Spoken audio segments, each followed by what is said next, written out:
All right. Let's give it a go. One final chance. One final time to see how it goes. Okay.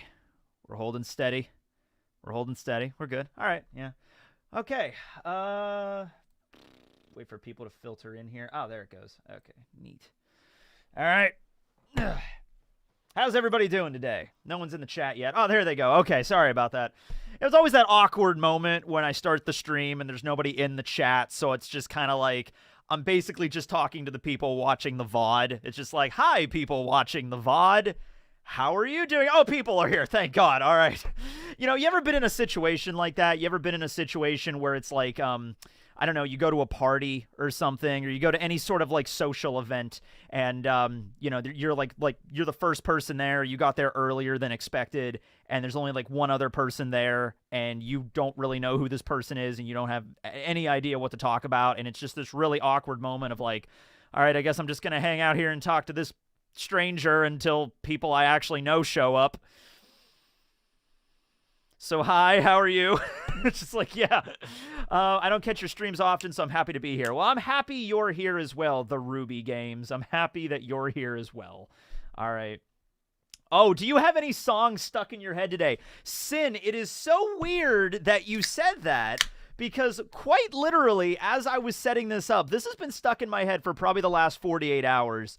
And it's the Secret Tunnel song from Avatar: The Last Airbender. Secret tunnel through the mountain. You know, and I am flabbergasted that the internet, in all of its glory and splendor and also nefariousness, has not, like, somebody has not made a full version of that song yet. Because the whole point of the song is like he's singing it and he's like, yeah, I forget the next couple lines, but then it goes, secret tunnel. Like, I'm surprised no one has actually sat down and, you know what, fuck it, I'm going to make an entire song with all of them, make up my own lyrics, same beat, same voice, try to make sure everything's perfect. And I don't think anybody has done that yet. There's been a lot of remixes of it, but I don't think anyone's actually sat down and tried to make like a full song with the same beat, the same melody, you know, like, I don't know, man. I did back in '09. Well, upload it. I don't know what to tell you. All right. Are you excited for Tekken 8? No, contrary to popular belief, I've actually never played a Tekken game. Yeah. No, everyone, I get that every now and then somebody will message me like, hey, Tekken, you must play Tekken, right? It's like, no. Not really a fighting game guy in general. I feel bad for the person that's like a huge Tekken fan and he's searching for like Tekken YouTubers and I pop up and he's like, this guy's not talking about Tekken at all. Oh boy, I just got my hair cut, so I'm not really, I don't like my, okay, I guess that works. Yeah, I don't really like having short hair. You know, I prefer longer hair, but it gets annoying after a few months, so I have to get it cut, and I'm in that phase where it's just like, I don't like it. I don't like it. You had a haircut. Yes, I did. I did. You obviously are ready for Street Fighter 6. Oh, because I don't like fighting games? Is that like a stab at Street Fighter 6? Oh, you don't like fighting games? Well, Street Fighter 6 is the game for you then. All right. Style it to the side. I don't know. I don't know what kind of hairstyle would really fit me. I don't know. People have given me suggestions before, but I don't know. I don't know. What hairstyle do you think would fit me? Give me a hairstyle, and then after I grow my hair out a bit, I'll go back and tell the lady to just, like, give me this haircut or whatever. I'll give it a go. There's a scene in the manga where Whitebeard told Shanks, the wound I got from that guy aches whenever I look at your face. Fans are thinking it's the Holy Knight guy. So about that, I saw that as well. It was the scene when Shanks was meeting Whitebeard after the Enies Lobby arc, and they were talking about Blackbeard and Ace.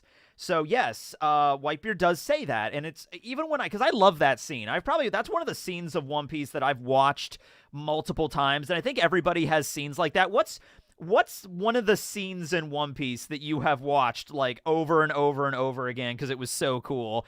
That meeting between Whitebeard and Shanks is definitely one of them. When Absalom summons the general zombies, I always thought that was a really cool scene with like the theme in the background and everything. Like I think it's the difficult OST playing in the background, and Absalom is like capturing the Straw Hats, and he's just like, "The Straw Hats are pitiful. They number only 8. We'll take them quickly. Rise, soldiers from beyond, the greatest warriors that have ever lived."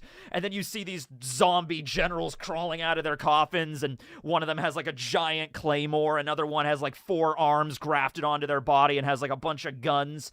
And then the general zombies do shit after that. They get crushed by Orz's giant ass, and that is all that happens with the general zombies. Charlos getting punched is a good one. Introduction to the 11 supernovas, that's another good one. There's so many good scenes in One Piece. When Luffy, the final jet gatling against Lucci. That is something I've watched multiple times in English and Japanese, because both voice actors there have to really scream in order to do that final. That scream that Luffy lets out, I think might be the most impactful sound Luffy has ever made. That scream where he's fighting Lucci and he's like barely conscious, he can barely move, and he has one more attack, and he's like Luffy is out of gas at this point. Like he really is. It is painful for him to even move, and he notices Lucci there, and he's like, this is it. And he realizes, if I don't beat this guy down, Robin is not going to be able to come back. And he remembers Robin saying, I want to live, and all these flashbacks, and then Luffy's just like, let's go. And then he just like jet gatling and just doesn't stop. And there's a scream at that point where you can really feel the absolute anguish and pain that Luffy is going to. Like Luffy genuinely in that scream feels like his heart's about to explode. All right. But he makes it through. And my God, is that an awesome scene. Yeah. The Zoro speech about Usopp returning, that's a good one. Usopp and Luffy's fight in general, I've watched many times. Zoro's nothing happened scene, which was weird because nothing happened, but yeah. So anyway, going back to that scene, though, between Whitebeard and Shanks, what I think that was honestly about is I don't think it was Whitebeard referring to the member of the God's Knights that's there right now. Because I'm going along with the logic that Shanks has a twin brother who's the same age as Shanks, so Shanks is 39, so that God's Knight is also 39. I think Whitebeard, because Whitebeard hadn't really been doing things, it was even mentioned right before Marineford, Whitebeard had not really been active for the last few years leading up to Marineford. He hadn't made any big moves lately, you know what I mean? And so, Sanji farewell to Zeph. I gotta talk about Sanji. I gotta talk about a dream I had last night that involves Sanji. It was intense. I gotta talk about that too. But anyway, so I think what Whitebeard was referring to. Okay, now you're just spamming though. So thank you for reminding me, but I'm timing you out because you're just spamming the same thing over and over again. So when you come back, don't spam. What I think Whitebeard was referring to there was Shanks's father, because if we're going along with the logic that the Figarland family is one of the families of the Tenryubito, one of the holy families, and they're like, maybe they're warriors of God's Knights or whatever, it would make sense that if Shanks's brother is a God's Knight, Shanks's biological father might have also been a God's Knight, and obviously Shanks's father would have resembled Shanks as well. So I think Whitebeard, I don't think it makes a lot of sense for Whitebeard to be fighting the members of the God's Knights like within the last few years while they would have been active. I think it makes more sense that that Whitebeard might have clashed with Shanks's dad way back in the day, like 30 years ago or something like that, back when Whitebeard was more in his prime. It might be something like that. Thoughts on Eam being a kid as well. Thoughts on Eam being a kid as in a child, or being kid as in he's actually Eustace Kid? He takes off the cloak. It was actually Kid this whole time. What? Didn't see that coming, did you? Oh, by the way, I want to check on that really quick. Hold on, let me look up an image of Whitebeard from when back during Odin's flashback. Whitebeard, and I hesitate to say this because every time I say it, it's when it crashes, but the internet should be fixed now. My guy got back to me yesterday. They changed some stuff around. I think they found the problem. I hope they did. They messed with it yesterday, and so far we're good. Streaming at 5,000 frames per second, and no drop frames as of yet. So I guess we're good, and that's fine. All right. Whitebeard, Odin, flashback. Let's see what's going on here. All right. Now Whitebeard has a lot of scars, so you can't really tell. I mean, like he said, I think he said he had a scar that it's aching, but he never really specified which scar it was. And Whitebeard's whole body, except his back, has like been covered in scars. I don't see a lot of scars in the Odin flashback, but it could have been right after that. You know what I mean? Yeah. I think they clashed at God's Valley. Yeah, that probably makes the most sense there. Yeah. We got some super chats here. Can you please do a reaction to Sanji defeating Queen Anime, or if you've seen it, what are your thoughts about the anime adaptation? I thought it looked great. I thought it looked really cool. I don't know, like, I don't know how I'm supposed to, like, I don't know. Like, it's one of those things where it's like, if you, like, watch it and you'll know how good the animation is. Like, I feel like there's not much added to it if I'm just sitting here, like, the animation's really good. The animation's really fluid. The animation's really unique. Like, what am I going to add to this? You just watch it. And I don't do reactions to the anime itself just because, I just don't, like, I'm actually watching the episode as I'm streaming. I don't really do that.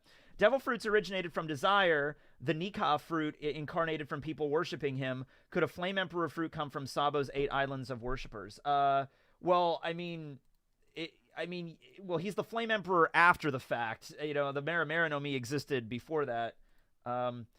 So I don't know, if you do some like time loop crap, maybe. I'm not a fan of all the auras. I got used to them. I got used to the auras. I'm not as critical with animation quality as a lot of other people are. Like, I've been on YouTube a long time. I've seen a lot of people criticize, like, the animation in this episode of Naruto sucks. And I'm just like, it's animation. What are you going to do?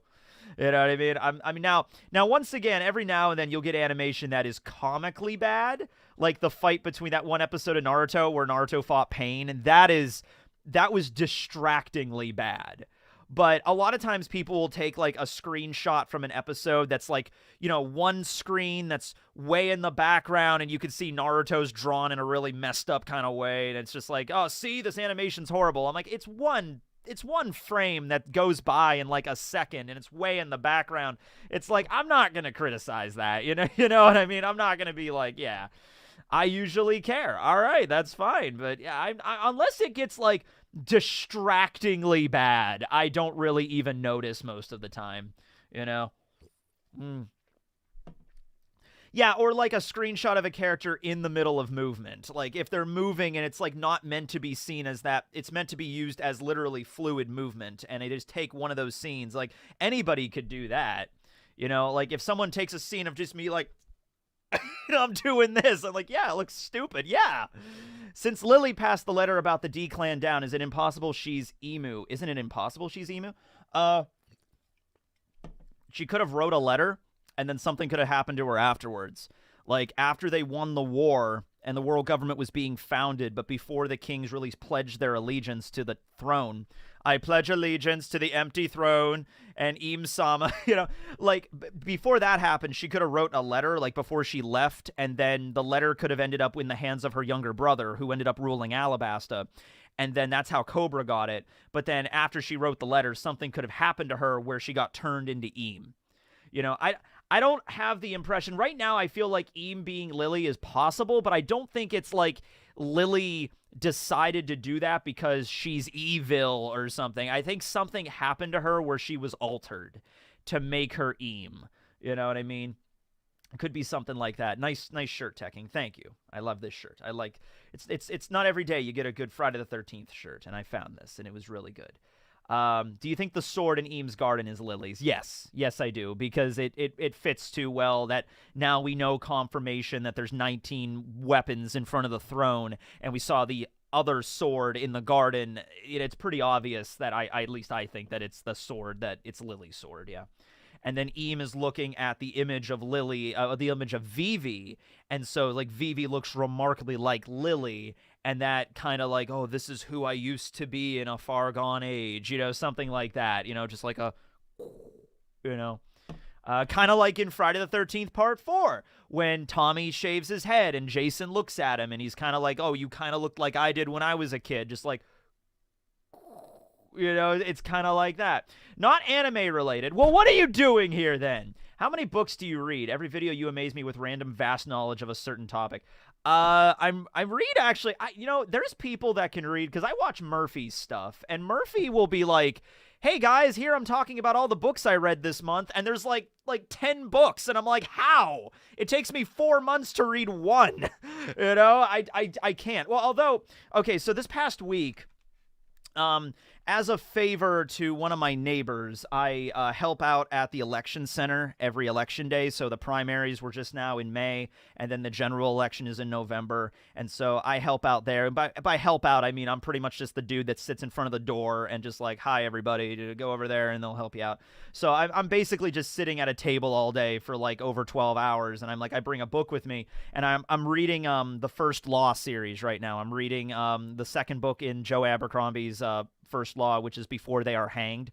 So I started reading that book, and I brought it to the election site, and I'm there for like 12 hours, and there's like really no internet. So I'm just there all day just reading. And it's a 500-page book or thereabouts, and I read about half of it. So it took me literally probably 12 hours to read 200 pages. And that's where I'm at right now. Okay, I'm the door boy. Yes, I'm the door boy. They listen to audiobooks. Oh, I don't do audiobooks. I don't like audiobooks. I like physically reading. But then again, I've never actually tried to listen to an audiobook. So maybe I could try that and I would like it, but I don't know. I feel like I need to physically have it in my hands and read it. Abercrombie is great. Also, I mentioned that I started reading The Way of Kings, and I did, but I should clarify. So I'm still in the middle of reading The First Law. I got to finish that first. So I'm on like halfway through the second book right now, and then the third book is Argument for Kings. Got to finish that one, and then I will get to The Way of Kings. So while I was at the election center, I had the book I was reading, but then I had Way of Kings with me because I've had it for a couple months and I just never read it. And I'm like, I'll bring this too. Maybe I'll switch back and forth. And I only read the prologue while I was there, and it was really good. I like the prologue, but it is a long book, and the Cosmere is a really long series. And I can't even imagine how long it would take me to finish The Way of Kings because it is a beefy book. But after I'll finish First Law whenever that takes me, because I don't like sit down and read every day. It's like I'll read, like I read 200 pages. Wow, I'm making good time. All right, time to set that book down for 2.5 weeks, and I'll get back to it and read a couple chapters. Then I'll set it down for a month and read more chapters. That's usually how it ends up being with me. It takes forever for me to get done with stuff. Eam is a revived zombie given immortality. If you're a zombie, aren't you kind of already immortal? Like, would you be able to give a zombie immortality just by virtue of them being a zombie? Aren't they immortal? Did you bring any manga? No, I didn't bring any manga. Manga, I can finish a manga like a tankobon like super quick. I need something that'll last me all day because I'm literally there. It's over 12 hours. I got there at 6 in the morning, and I didn't leave until it was like 9 o'clock in the evening after we counted everything and got everything done. So it's like literally like 15 hours I was like sitting at a desk. So with that being said, I had to bring a book that had some like, all right, I can actually follow along with this. But I'm really loving the First Law series. Vivi is the reincarnated Uranus, and she and Shirahoshi are too sovereign that needed. So the popular idea is because Poseidon is a living being, which is Shirahoshi, the other two ancient weapons might have representations as ancient weapons, like living beings. So Vivi being Uranus or Pluton and somebody else. Like, there was a popular theory Momonosuke was Uranus. People think that like Zunisha is an ancient weapon. I don't think Zunisha is an ancient weapon because Zunisha is a 1,000-year-old elephant that was almost toppled by Jack. I don't think that really makes it out to be an ancient weapon. I think Zunisha's main purpose in the story, and I think it was pretty obvious from how it was used at Wano, but I think Zunisha's main purpose is to use its trunk to drain all of the lake water out of Wano to gain access to Pluton. I think that's the main goal. That's what Zunisha's gonna do. Is Zunisha's basically gonna be a giant water pump to get all of the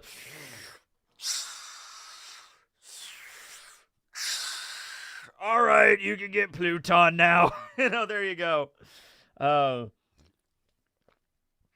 Let's see. What are some other super chats here? Are you familiar with Knights of Round Table and Quest for the Holy Grail? No, I have not read anything really about Arthurian lore too much, and I've also haven't even. I think it was just because it was a little bit before my time. If I was born 10 years earlier, I would have definitely been more into Monty Python and the Holy Grail. I've never even seen Monty Python and the Holy Grail. I've heard many, many, many, many quotes about it, but I've never actually sat down and watched anything by Monty Python. I feel like if I lived 10 years earlier, I would. If I was born in 83 instead of 93, I would have been all into Monty Python, but no. Luffy is Sir Galahad, Shanks is Percival, Lancelot is a dragon. I mean, maybe. I just don't know where all those really link up. I don't know that much about Arthurian lore. All the knowledge of Arthurian lore comes from what? Comes from what? Comes from what? Yeah. Do you think Eam is Lily? Yeah, I said as much in the review. I'm debunking on that right now. Zunisha's just the ride for Joy Boy. Zunisha is like, because really Jack almost knocked down Zunisha. Zunisha was in a lot of pain from Jack just using cannons on the damn thing. So I don't think it's an indestructible ancient weapon. You know what I mean? Have you read the Bible? I've read Genesis and I've read Exodus. Although I watched a video the other day that went through all like 60-something plus books of the Bible. There's more depending on if it's the Jewish Bible or if it's the Eastern Orthodox. I think the Eastern Orthodox has the most. It's like 83 books or something like that. But I watched like an abridged kind of, like, oh, this is what Leviticus is. This is what Deuteronomy is. This is what the book of Job is. This is what Acts is. And I'm like, oh, okay, I get it. Psalms is the music of the Bible. That makes sense. Proverbs is quotes in the Bible and stuff like that. Yeah. What about Amazon Lily theory? I mentioned this in the review as well. I think that really ties in. See, that's the thing. I don't know if her name is supposed to be, and we'll wait for the official translation tomorrow and see how they handle it, because there's obviously a naming scheme here. It's VV, VIVI, and then Vivi's mother, Cobra's late wife, is TT. So TITI. And then we get Lily, but it's LILI. So phonetically, it should be Vivi, Lily, Vivi, TT, and Lily. That should be phonetically how it goes, but it could be Lily. All right? If it is Lily, yeah, I get it. Nefeltari TT. I get it. Yeah. But no, yeah, seriously. This is serious. We're talking serious business here. What is the airspeed velocity in an unladen swallow? I actually almost used that fun fact.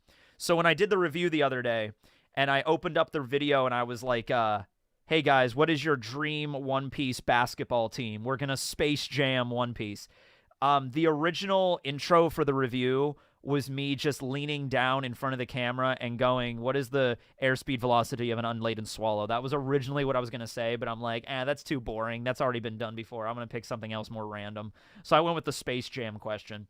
Is that an English swallow or an African swallow we're talking about here? There's different kinds of varieties of swallow. Love your channel. Eam was in love with Lily, but then she was in love with Joy Boy. Yeah, I threw that out there, like maybe.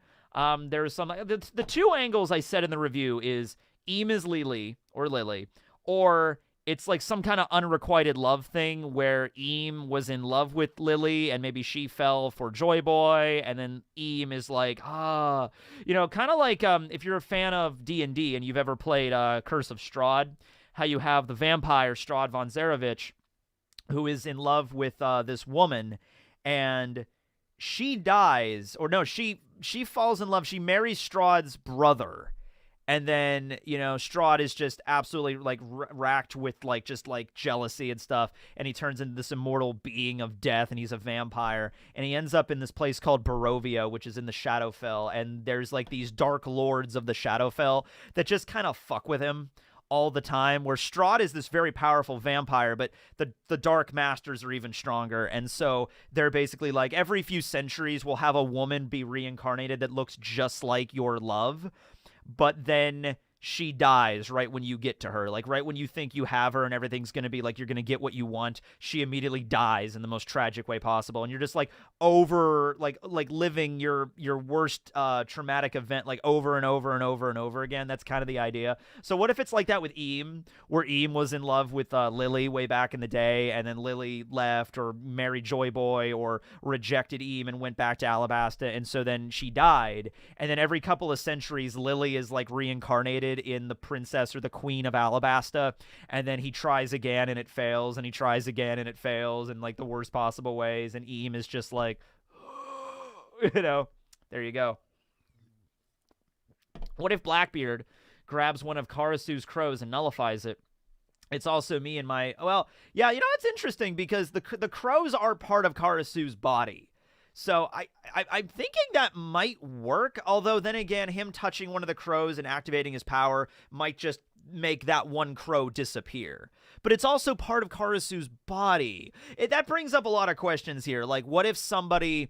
Like, I don't know. I don't think it works like this, because I think when a part of the body is snapped off, but Karasu is different because his ability is so different. Like for example, like if Aokiji, turns his body into ice and somebody snaps off his arm and runs away with it, does that mean Aokiji just, no, you took away part of my body? No, he just reforms. So I don't think it works that way, but Karasu might be the exception.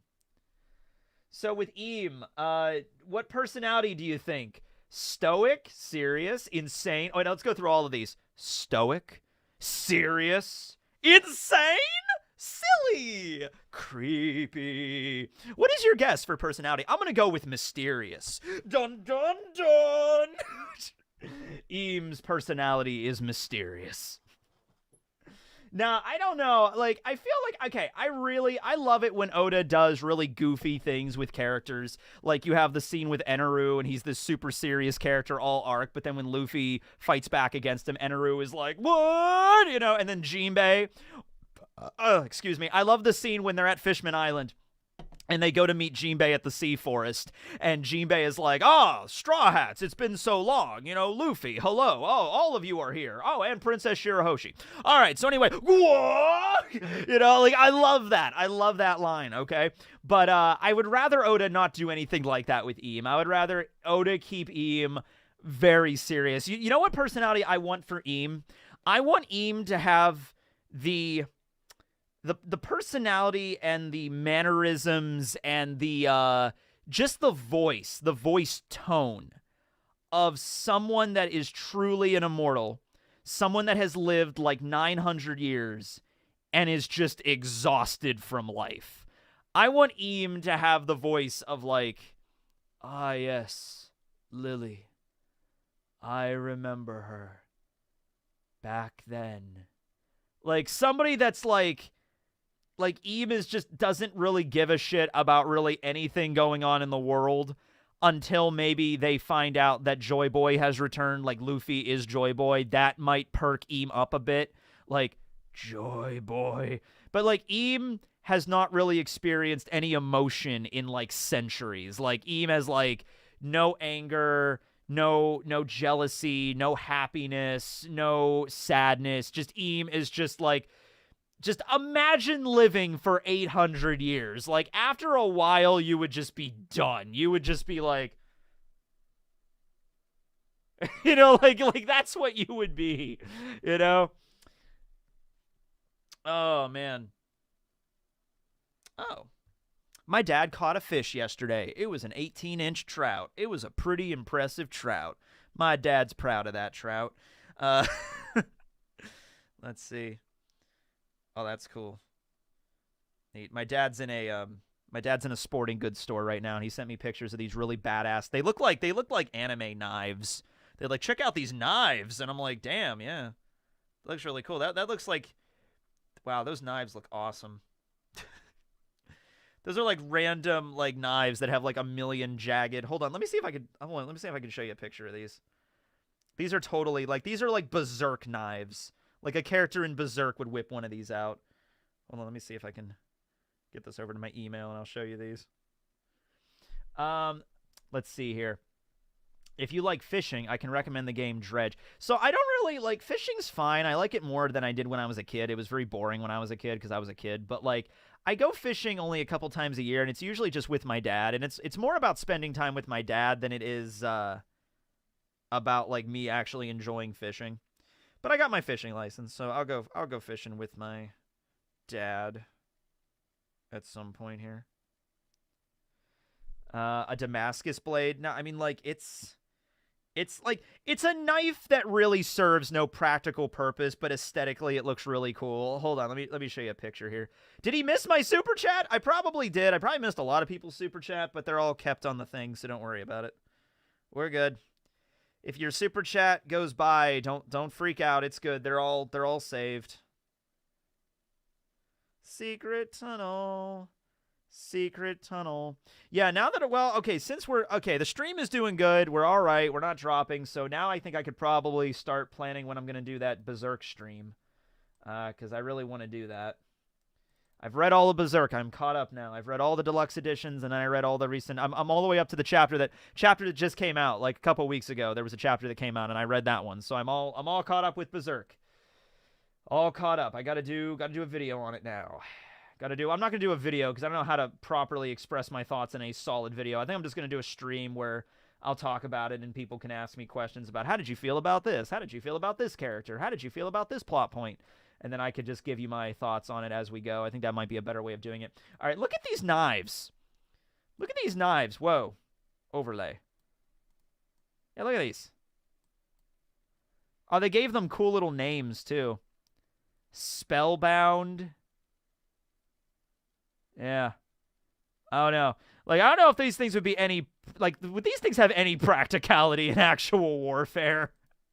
You know what I mean? Like, I don't know. But, like, in terms of anime daggers, yeah, kind of like a mall ninja. Yeah, these are total mall ninja. My dad's in, like, a little store, like a little country store right now. That's like a mall ninja store that has stuff. Oh, look at the mall ninjas. Nope. These would have no practicality. Yeah. You gotta hand it to him. You gotta hand it to him, though. They look cool. They look cool. That's the whole point of Mall Ninja, right? Like, that's the whole point of that. Dude, I remember buying a Mall Ninja sword. I still have one that's at my mom's house that I never took back with me, but it's really bad. Like, every Mall Ninja sword I've had just falls apart in rust and just everything. Like, if it has like the cloth wrapped around the hilt, it'll just fall apart. And it's held on with like one piece of fucking super glue, you know, like little dot of super glue. That's like the only thing holding those things together. They are meant to look cool. They are meant to be hung on a wall, and that is it. They are never meant to be touched, you know. I have a katana, like I have an actual katana upstairs, like the only katana I have that's actually sharp, and I don't touch it. I don't like touch the blade. I don't do anything. I just keep it there. I keep some oil to shine it every once in a while to make sure it's maintained. That's not a knife. This is a knife. But yeah, so I have all these. I have like 20 katanas over here that are all like fake katanas. That are blunt and stuff. And then I have like a room upstairs where I have one actually sharp katana. Show it. I can show it to you, sure. I'll go get my one katana that I have. All right.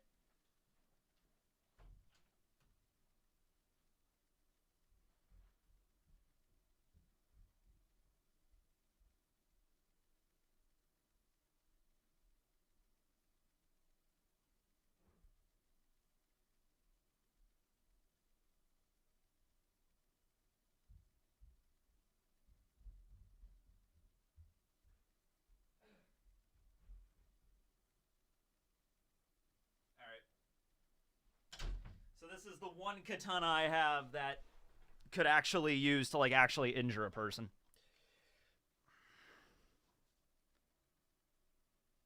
There's a kanji on the scabbard here, and I'm not sure what it is. It kind of resembles the kanji for heart, but I don't think it's heart. I think because there's the kanji for heart. That little section down here can mean heart, and it's also in, I think, the one for malice or evil. But somebody let me know what that kanji is. Now that we're here, this is actually easy. I think it might be the kanji for evil, now that we're malice, now I'm looking at it. They look very similar.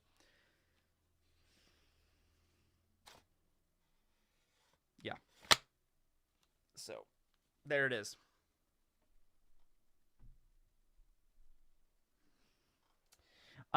Is Eam the secret Dofi was talking about earlier? I would assume so. Yeah, I can't really think of any other. It just means ninja. Is that Ganon's sword? It's for ninja. All right, it's just ninja. All right. Let me double check that really quick now that I can narrow it down. Because you can see there's a website where you can like draw a kanji and it'll appropriate it. They like actually like kind of give you options of like something that's similar. All right. So all right, where is it? Oh no, not the kanji for heart. I meant the kanji for what's the kanji for? No. What was it? Gratitude or something? No, I think it was gratitude. I think that's what the kanji was. Gratitude. Yeah, because gratitude has that kind of like pattern on the bottom of it.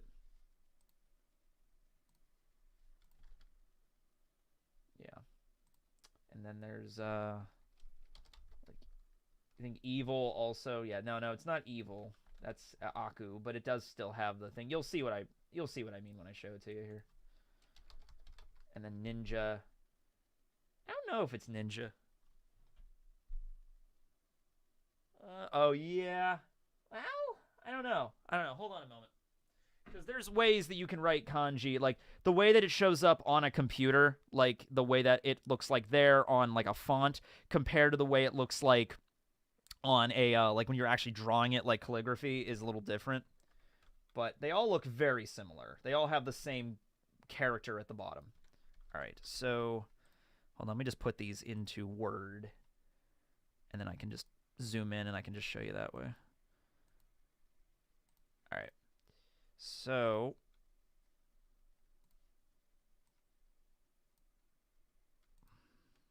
okay.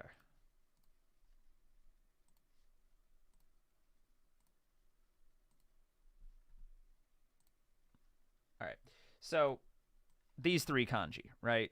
So the one on the left is gratitude, the one in the middle is evil or Aku, and then the one on the right is ninja. So you can see what I meant, like they all have that same character on the bottom.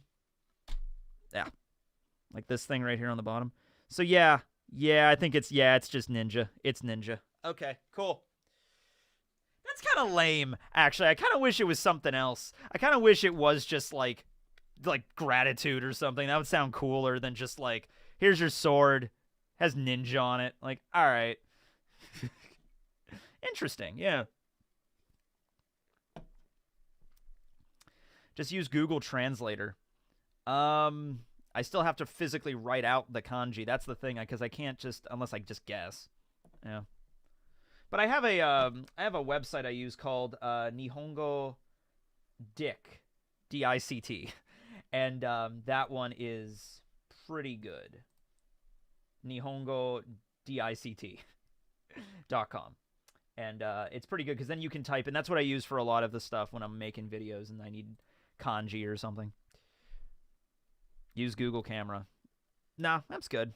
I got it.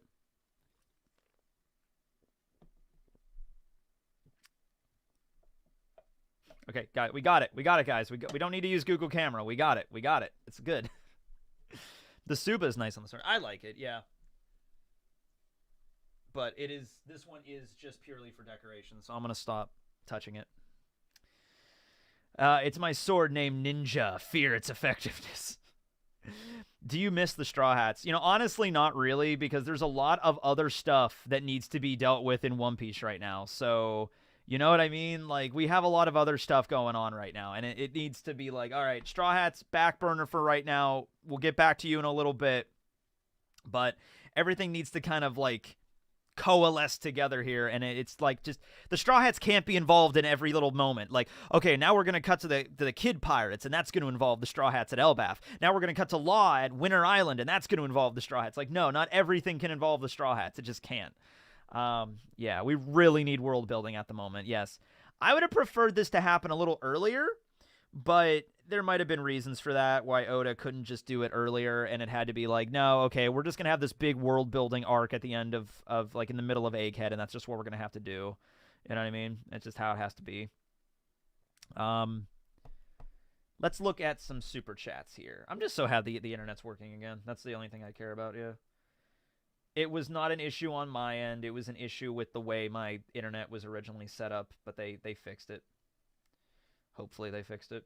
I was more, honestly, I wasn't as worried with my live streams. I mean, it was annoying. Hold on a second. I want to sneeze.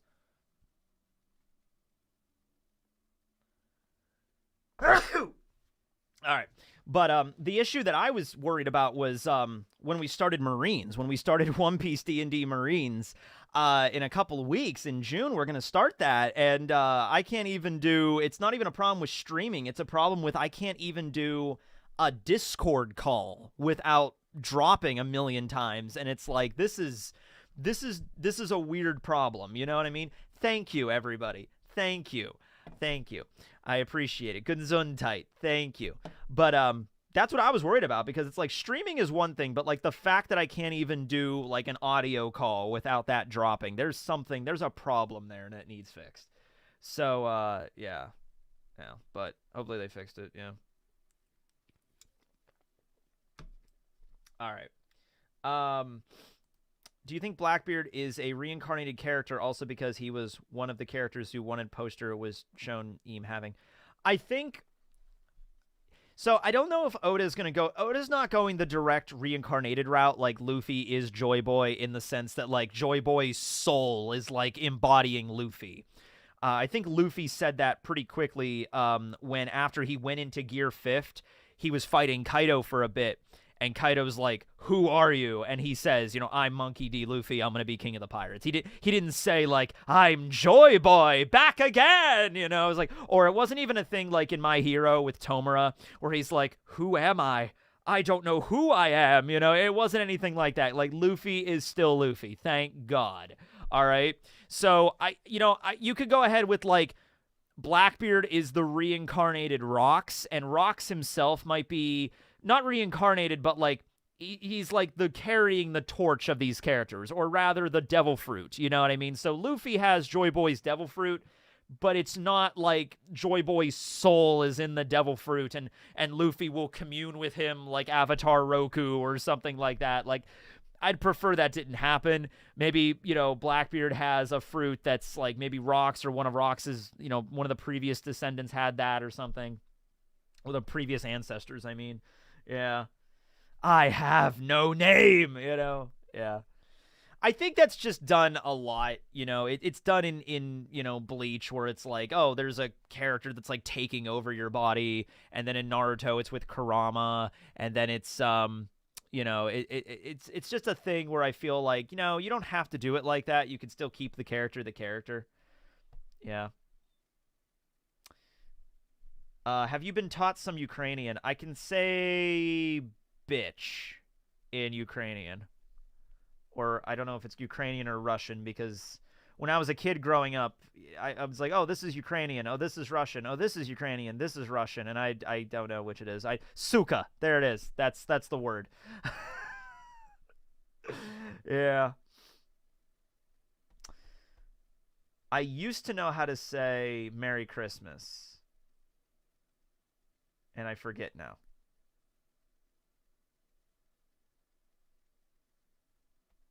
Do you think it's inherited will concept? Yeah, that's what I meant. Like, yeah, it's not like Luffy is literally the embodiment or the vessel for Joy Boy. It's just that Luffy, he himself, his personality lines up with the way Joy Boy acted. So it's more of like a metaphorical passing the torch rather than literally like, like it's not like a Millennium Puzzle kind of situation where like Joy Boy's back in the Void Century and he's like, well, I'm gonna die, but I will seal my essence into this devil fruit and maybe someday I can be awakened again. It's nothing like that. It's just that Joy Boy stood for a few sets of values and freedom, and Luffy stands for the same sets of values and freedom. And that's just it. It took that long for Luffy to pop out, you know what I mean?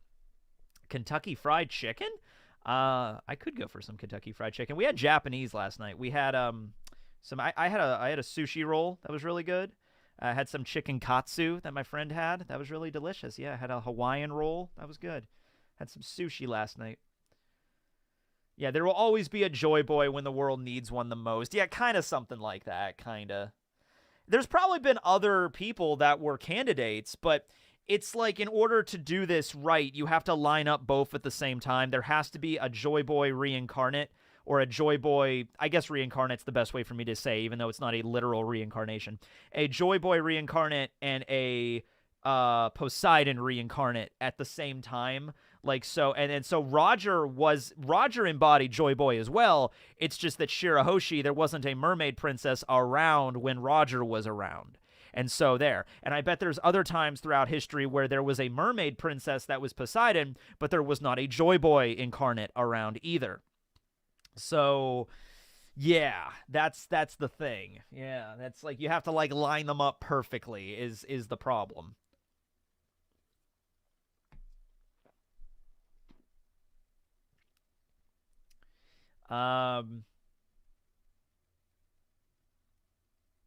Yeah, Eames servants are probably holy knights. They're I made a whole video where I talked about the royal guards. They're essentially Eames guards, Eames servants. They only do what Eam commands. They don't move otherwise. Because other than that, like Fisher Tiger attacked Marie-Joie like 11 years ago. The Gods Knights apparently did not get involved with that. And just now, Sabo torched the Celestial Dragon City, burned their sigil, destroyed their granaries. God's Knights didn't make a peep. So clearly they only get involved when Eam directly orders them to get around. They're not like some general defense force or anything. They are the Royal Guard of Eam, and they will only move when Eam commands. All right? And if Eam is just this immortal being that's just like, I care not, like then who, there you go. All right, let's see what we got here. What if the user of the the Opi no Mi back then did the perpetual youth surgery on Lily, and then Eam got the next user to perform a body swap with Lily? I mean, maybe. I mean, I think, okay, the Op fruit is definitely going to be, that immortal surgery thing is definitely going to come into play at some point, because why else even have it? The previous Doctor definitely used it on a character now. Could be Kureha. That's a popular theory. And it probably is involved way back when. I think the Op fruit is going to be more relevant here than other fruits, other than, of course, Luffy's fruit is obviously the most relevant because it's literally Sun God Nika fruit.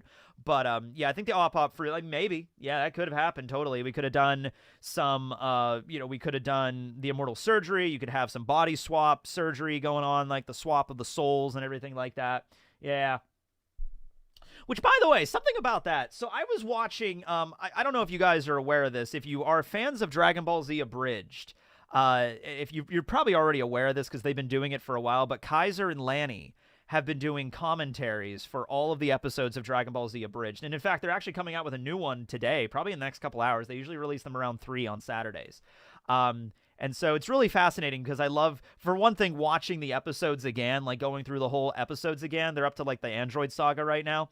And then listening to the commentary, though, from another perspective, like what went on behind the scenes with the whole episodes, right? So they were covering the episodes where Goku and Captain Ginyu switched bodies. Okay, where Captain Ginyu has that body swap, like soul swap, like change now, that ability, right? And so they were talking about when they did that, the actors that played them were not going to switch because it just doesn't make sense. Like for example, Masako X plays Goku. It wouldn't make sense for Masako X to now voice Ginyu's body because, like, the vocal cords didn't switch. So instead, it's like Masako X now has to do a Captain Ginyu impression, but still with Goku's voice. See, and they were talking about how they love any work of fiction that does that. And that was something that always annoyed me in One Piece, because they did the body swap thing in Punk Hazard, where Nami got put in Frankie's body, Frankie got put in Chopper's body, Chopper got put in Sanji's body, and Sanji got put in Nami's body. But their voices didn't change. So it's Nami's voice coming out of Frankie's body, which makes no sense. And that's always bugged me because I wish they would have actually just, because I feel like voice actors would be excited about that. I feel like voice actors would be like, all right, here's the voice actor for Frankie. you gotta now have Frankie's voice, but kind of like imitating Nami. Like that would be funny, and it would also make more sense, you know? So I wish that was the case. That would have been funny as hell for Frankie, like Frankie's voice, the same voice actor mimicking Nami's speech, or Chopper's voice actor mimicking Frankie's speech. That would be so damn funny if they would have done it like that. And even in the anime, I don't think they did it in the English dub either. I think in the English dub they still switched the voices. Yeah, that would have been funny. That would have been great. Yeah, imagine Frankie trying to speak like Nami. Exactly. That's like the inherent hilarity that comes from that trope. You know what I mean? Where you have like Frankie in Chopper's body with all of his mannerisms, and Robin is just like, never speak again as Chopper. Never ruin the cuteness. And Frankie's like, huh? Probably because it was easier. Yeah, but I don't know about that. I don't know. I feel like I don't know the voice actors, but I feel like if you went up to the voice actor and said like, hey, you got to try to imitate this other character, I feel like they would have been like, oh yeah, that'll be fun. Let's do that. You know? Ugh. Chopper's voice actor screaming super. That would have been so fucking funny. Oh yeah. In the manga they kept their voices, but you can't, you know, it's a manga. You can't hear a manga. You know what I mean?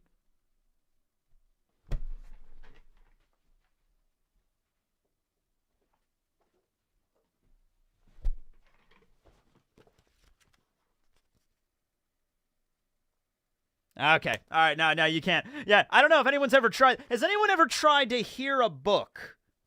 Holy shit, it worked. Oh, yeah. All right, but yeah, there's that. Let's see. I did Blackbeard get reincarnated character? I answered that. Lili means night or darkest night in Persian or Arabic. There's always references with everything. Like Eam also, the way that the kanji is written, not the kanji, it's katakana, but there's the katakana that resembles a kanji, and it's basically, you could read it as Buddha as well for emu, you know? So I've heard that. But yeah, there's always references to everything. Like Oda very rarely, like whenever he does, okay, he does do this every now and then. He will just name a character something random. Because the supernovas were not originally planned, and Oda did come out and say that he just picked Killer's name because he thought it sounded cool. So he didn't actually sit down and like, what's the really deep, you know, literary reference with Killer's name? It's just like, no, it's just his name's Killer. Now, I think later, when Killer had to have the laughter style at Wano, I think Oda did specifically pick Fa Fa Fa because of the song, you know, Psycho Killer, Kiss Kase, Fa Fa Fa Fa Fa Fa Fa Fa Fa Killer. You know, I think he picked that for a reason, but the actual name Killer was just, it sounds cool. I gotta get moving. I gotta design 11 of these guys now. You know, like, yeah. Well, I guess Luffy and Zoro were already designed, but you know what I mean, yeah. Do you think that the letter Cobra mentioned could also be an apology letter similar to the one that Joy Boy wrote on the Poneglyph at Fishman Island? This is by Azael. Thank you. So it would be interesting if each of the, like, let's say Nefeltari, Lili had a connection to an ancient weapon, and then obviously Shirahoshi is Poseidon, and then there's another one. It would be interesting if all of them penned a form of apology letter back in their days. Like there was something that happened that they simply, probably the world government coming to power, but it's probably more detailed than that. Something more, you know, direct than just the world government taking power in general. Something more specific that they felt like we failed and we wish we could have done better. And we can only leave it up to the future. Like it's almost like it's a level of like morose, which is like, we messed up and now the world government's in power and this is going to really fuck up the world for the foreseeable future. Like they were aware that this is going to be a problem that is not going to be easy to fix. This is not just going to be like, oh, okay, the world government took over and maybe in the next generation. No. This is like, they're going to be locked into this for several centuries now. It's going to be maybe a millennia. It's going to be a long time. It's like, we're sorry that we messed this up. We should have been able to fix this, but we couldn't. Hopefully someday somebody can. but it's going to be a long time. You know what I mean? It's going to be a long while until someone comes around again. You know what I mean? Is Eam the secret Dofi was talking about? Yeah, pretty sure. Thoughts if Luffy finding the One Piece, but Buggy getting all the fame and glory through news because he was also there, and because Luffy's personality, he just laughs at it knowing the truth. You know, Luffy's gonna be king of the pirates. That doesn't mean Luffy's gonna be the first person to find the One Piece. It means eventually, ultimately, he will be the king of the pirates. Buggy could get there first. What if Buggy gets the One Piece, but he has this moment of realization where he realizes that he's not the one, like you know, because like right now Buggy is like, I want to get to the One Piece, I want to, right? But what if he gets there and finds the One Piece, and he has a moment where he like maybe remembers his captain, he remembers Roger, who is effectively him and Shanks' dad, and he has a moment where like his conscience just grows, and Buggy is like, I'm not the one. I'm not supposed to be the one. It's supposed to be Luffy. You know, that's what Roger would have wanted. And Buggy feels guilty. He feels a sense of like, you know, I know the way that it's supposed to be. Roger knew. Shanks knows. And then Buggy gives it to Luffy. That would actually be really, I would be okay with that. Like, that would be like, Buggy is like always kind of this really greedy guy that's like, I'm looking for treasure. I'm going to be the greatest pirate. But then he reaches the point where he's like, I know it's not meant for me. This is meant for Luffy. Yeah.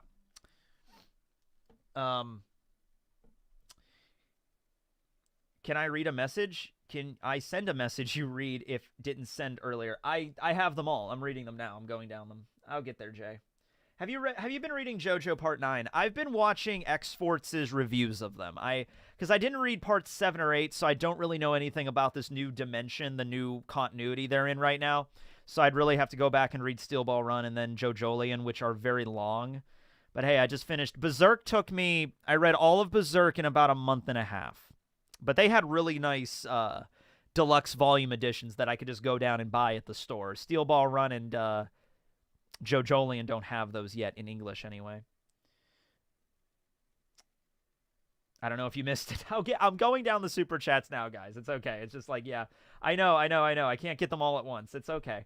I have them all right here. I'm going all down. And then I go off on tangents, and that's me. I'm sorry.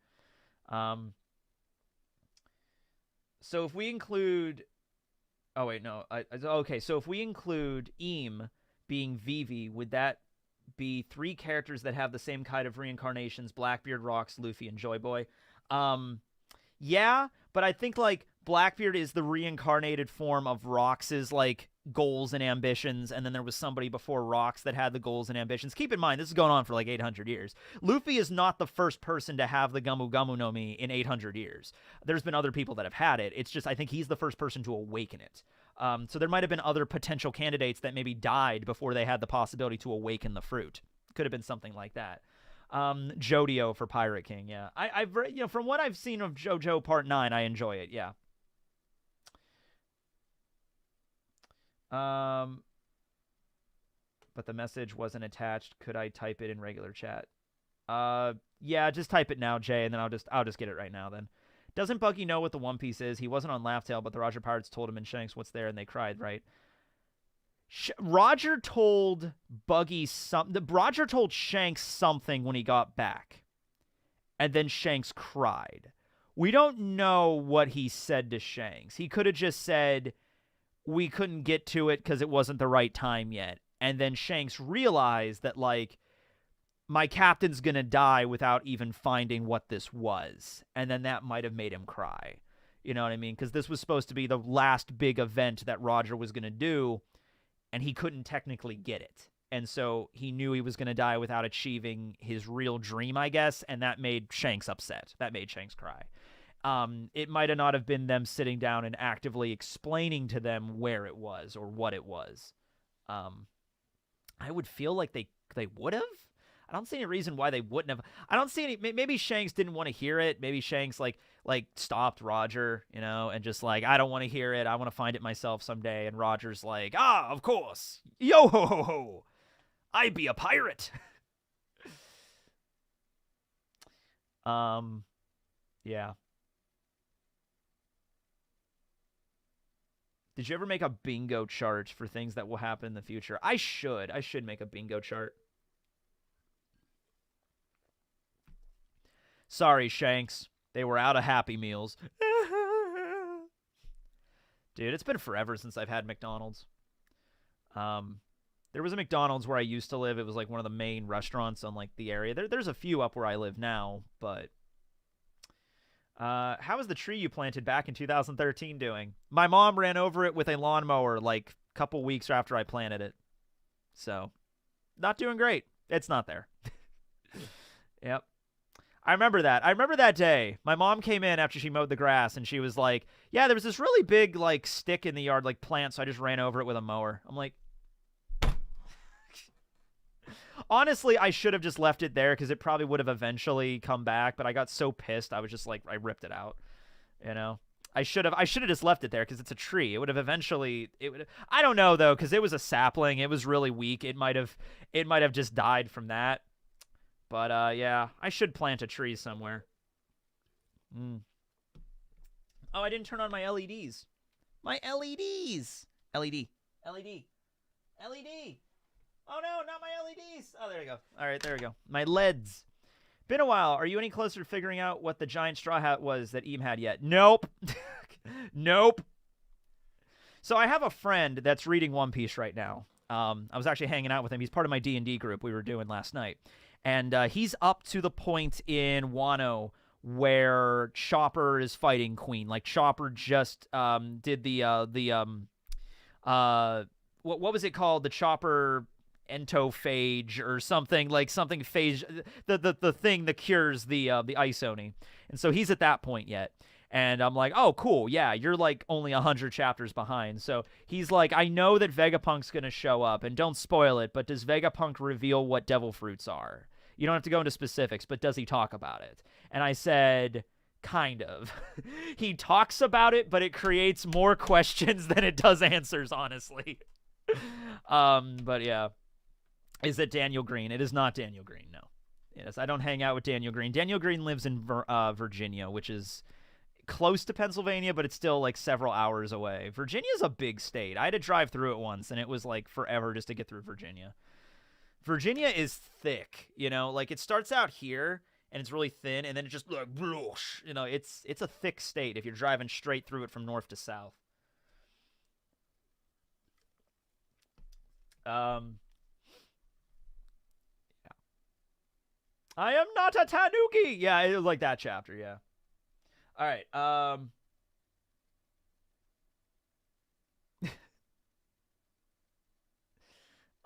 Yeah, some people can catch up to One Piece in like 3 or 4 months, and I find that remarkable. I responded up in the chat. All right. We'll get to that, Jay. All right, let's see what's going on here. Jay's question.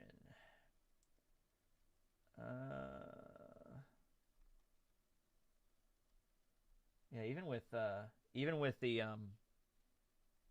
slow mode on. There it is. Okay, finally caught a stream in a while, but being that you're my favorite YouTuber, I'm hope to meet you at a con. Would you attend any upcoming? Also, what are your thoughts on the recent Sanji Queen episode? I love the Sanji Queen episode. It was really good. I don't know what else I can add to the Sanji and Queen episode. I really don't. I was like, the animation was fucking incredible. Go watch it.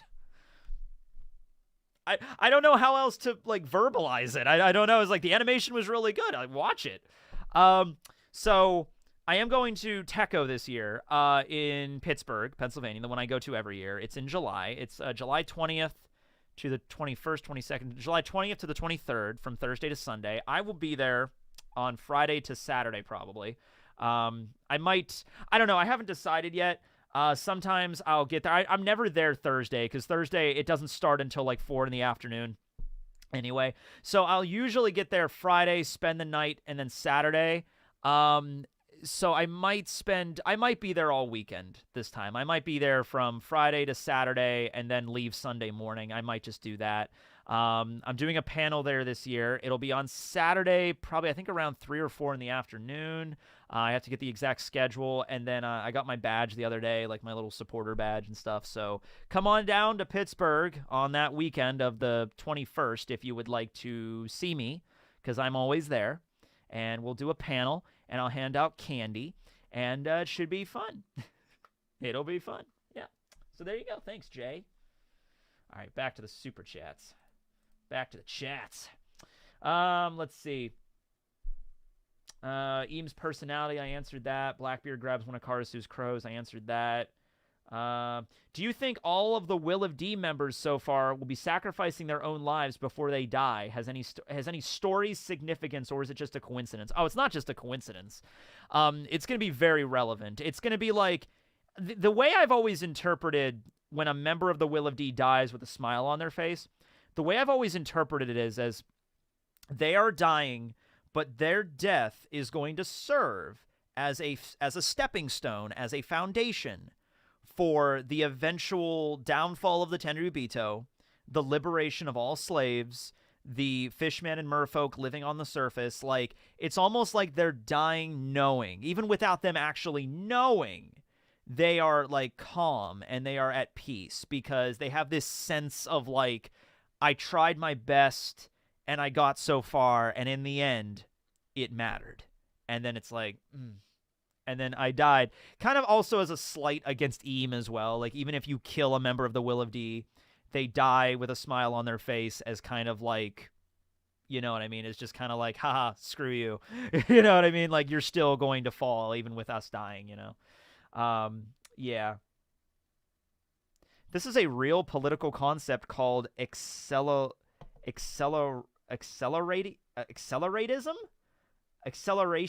I've never heard of that. I gotta look into that. I have never heard of that. Your pirate code video never mentioned how Rox basically broke every code you said. More so just mercenaries. Yeah, Rox wasn't very... Rox was not a very noble pirate. He kind of just did whatever, and that's the reason why he ended up breaking up. That's why I think the crew ended up collapsing. No crew like that is going to be able to be maintained. There's a reason why Rox did not become the king of the world. There's a reason Rox did not become king of the pirates, because his crew was just volatile. It's just, it was not a very positive work environment, okay? And Whitebeard said as much. They were just fighting and brawling all the time.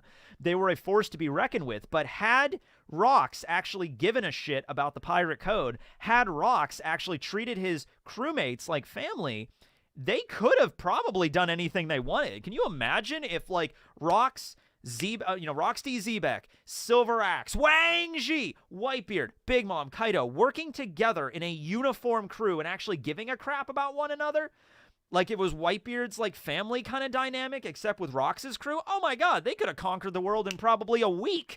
They could have probably wiped out the whole world government in no time at all with all those heavy hitters working on the crew, you know what I mean? They were strong, but they could have been stronger. The strength that they exhibited was only a fraction of what they were really capable of if Rox actually gave a shit as a real captain and abided by the pirate code a little bit better. Food for thought. Let's see. That's the Arthurian lore question. I answered that. The 10 wizard saints were the biggest disappointment in Fairy Tail. Thoughts? There is a lot of disappointments in Fairy Tail. That is just one of them, sir. That is just one of them. What if the users of the Op Fruit? I answered that one about the youth surgery and the body swap. Let's see. Thoughts on the One Piece trading card game? I have yet to really find more packs. I found one of the starter packs, one of the decks, the movie starter deck. I found one of those, but I've yet to really find any more boosters. I found like one set of boosters I did the video on, and then that was the last set of boosters I'd ever seen. Like, I haven't seen another booster pack in a store since then. And I've been checking. Every time I go into a store that sells cards, I will go check. Why don't you get more sponsorships? So I get emails all the time for sponsorships. So I used to have a company called Fullscreen that would handle that for me. And Fullscreen dropped a lot of balls near the end, but it was nice for them to actually, they would go through and check to make sure if a sponsorship was like legit before they would contact me and let me know, like, hey, this sponsor's legit. We think it's something you could do. Would you be interested in it? And I would do it. But now I'm doing it all on my own, and I get emails for them all the time. but it's like I can't tell which ones are legit or not. You know what I mean? Some of them are like kind of sketchy. Some of them seem okay. If it's like, because I've done sponsorships with like Viz before. If like Viz contacts me and just like, hey, we want you to do a Bleach sponsorship, I'd be like, yeah, sure, because I've worked with them before. But if it's just like I can pull up one right now. Like, I probably got an email for a sponsorship while I've just been sitting here doing a stream. No, but hold on, let's see. Let's try to find one here. Let's see. I delete a lot of them, honestly, because I get them so much. Yeah. Here it is. Good afternoon. I'm advertising director of Elysium Game Studios, the makers of Neo Berlin 2087, an upcoming cyberpunk-themed first- and third-person action-adventure game set in the year 2087 in Berlin. Just like, wow, really? I couldn't extrapolate that from the title of the game. The game is Neo Berlin 2087. It takes place in the year 2087 in Berlin. I'm like, whoa, you don't say. The game depicts a dystopian future where society is divided into two classes due to technological advancements and cyberization. The game features a detective as the protagonist, whose mission is to uncover a far-reaching conspiracy that touches on themes of justice, friendship, and love. We want to make our game more popular, and we are interested in partnering with your YouTube channel. See, it's like I see stuff like that, and I'm like, I don't even know if it's like that even is like, because I don't play video games, and I don't play these kind of video games on here, so it's like, and I've never heard of this game studio before, and I have no idea if it's like a thing that's like, I don't know, and then so I just kind of like, you know? Well, no, I wouldn't do it for free, obviously. That's the whole point of a sponsorship. But like, I see that stuff, and I'm like, video games. I don't really game on the channel too much. Sorry. If a new Yu-Gi-Oh game was coming out, and like Konami or somebody contacted me, he's like, hey, we saw you do video games about Yu-Gi-Oh. Here's a new Yu-Gi-Oh game. Here's Master Duel. Do a sponsorship with that. I'd be like, okay, maybe, yeah, sure. But yeah, you just did it now. Just like. All right, go check out Neo Berlin 2087. I don't give a fuck. You know, there we go. I don't give a shit. Oh, okay. Sounds like it sounds like a cyberpunk thing, honestly. If you like cyberpunk, go check it out. There it is. Tekking, what's your favorite Yu-Gi-Oh deck? I like Six Samurai because they're samurai. Can you check my super chat? Yeah, back to the super chats. All right, enough giving free advertisements for a company I don't even know exists. There you go. All right, what's next? Let's see. Sai and Leo are set up to introduce the Holy Knights. Well, I don't think the Holy Knights got involved at the Reverie, because after the Reverie was over and Dragon was sitting down with Ivankov and Sabo, Dragon was talking like, now the God's Knights will get involved. Now the God's Knights will do stuff, you know? So implying that they didn't do anything when Sabo was there. So I don't think like the God's Knights showed up and like killed Leo and Sai. I think they're fine. The question I've always had about Sai is part of the Hapo Navy, which is like a pirate navy, but it's also the navy for Kano Kingdom in the West, which is part of Reverie. So Sai, who is basically a pirate, is at the Reverie, and like, as part of like, you know, the holy retinue of Kano Kingdom, and like, no one cares. Like, no one's like, hey, aren't you the grandson of Don Chinchao, that famous pirate with like a bounty of over 500 million? And you're just here walking around Reverie? Like, does anybody find that weird? I always found that strange, how, like, nobody ever references that. You know what I mean? And you can't say it's a secret. Like, Sai literally has, like, I think he has the tattoo, you know, for the Hapo Navy and shit, you know? You know, they're like Corsairs, I assume. I guess, but Chinchao has an active bounty, so it's like, if Chinchao's bounty was, like, frozen, like, oh, okay, you are, like, privateers, or you're, like, you got enlisted in the Navy in the Kano Kingdom, so you're no longer pirates. But I believe Chinchao's bounty is still active. So that would be a thing. I feel like that would be a big deal.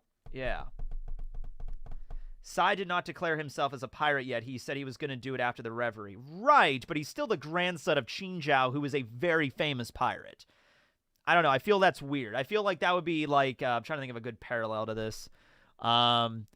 Like, I don't know. Like, let's say Yamato showed up at Reverie. I was like, aren't you Kaido's daughter?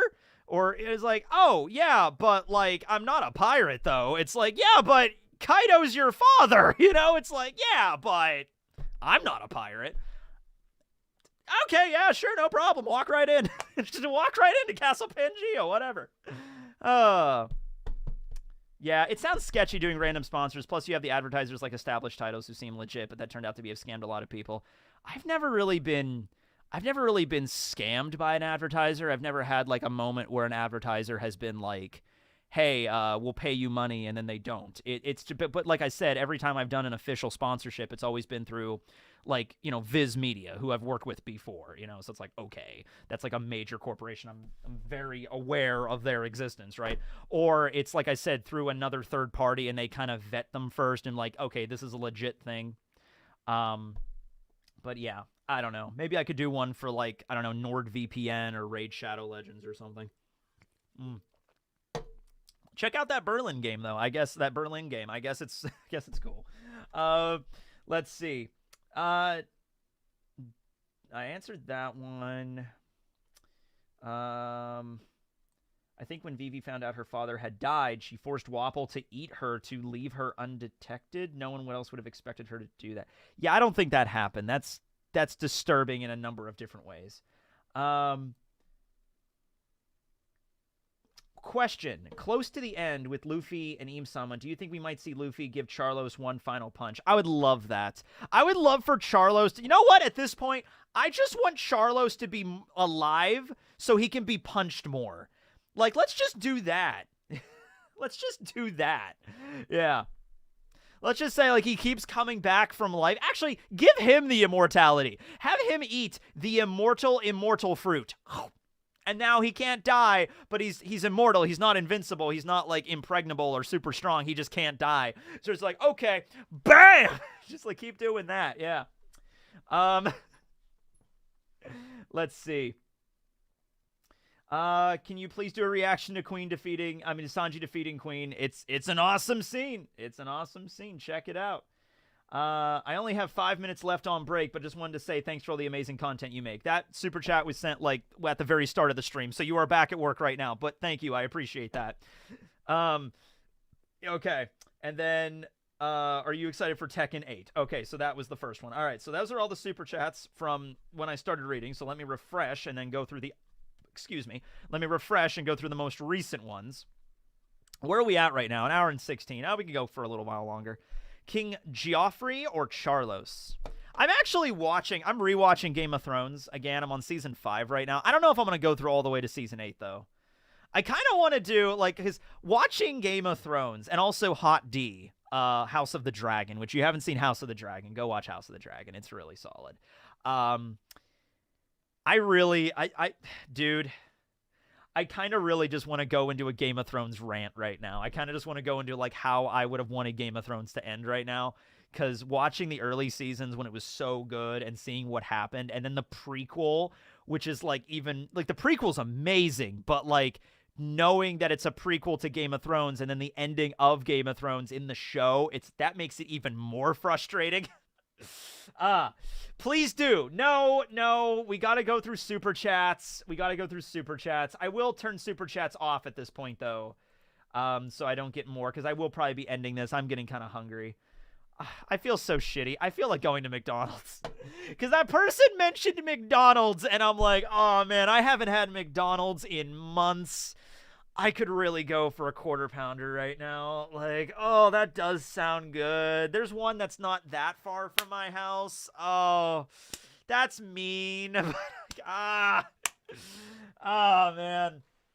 Oh, I could go for McDonald's right now. Like, if I could push a button and a Big Mac meal and a large fry just appeared in front of me right now, I would be so happy. Like, yeah.